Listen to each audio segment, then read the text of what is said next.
নমস্কার বন্ধুরা, আজ চলে এসেছি আমি আমার নিজের রক্ত দিতে। তো এখানে মনে হলো আজ কিছু সোশ্যাল ওয়ার্কের কাজ করা দরকার। কিছু বলছো?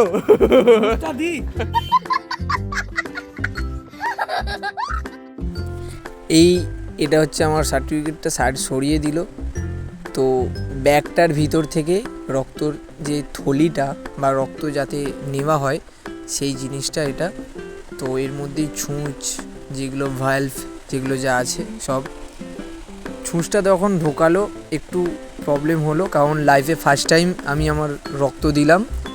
এর আগে কোনো এক্সপিরিয়েন্স ছিল না, তার কারণেই আমাকে জিজ্ঞেস করা হয়েছিল যে তুমি তোমার রক্ত দিতে সক্ষম? আমি বললাম হ্যাঁ।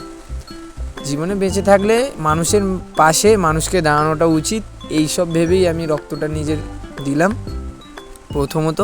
আর দ্বিতীয়ত পার্টি পলিটিক্স এইসব ব্যাপার আমি কিছু বুঝি না, জানি না, দেওয়ার ছিল দিয়েছি, এটাই। অনেকটা বেটার ফিল করেছি রক্ত দিয়ে, প্রাউড ফিল হয়েছে নিজের শরীরকে যেহেতু মেনটেন করতে গিয়ে অনেক কিছু প্রবলেম অনেক কিছুর দিক থেকে ফেস করতে হয়। আমি মনে করি বছরে একবার রক্ত দেওয়াটাও নিজের জন্য অনেকটা উপকার। এই জিনিসগুলো আমাকে দিয়েছিল বন্ধুরা। Tata, by.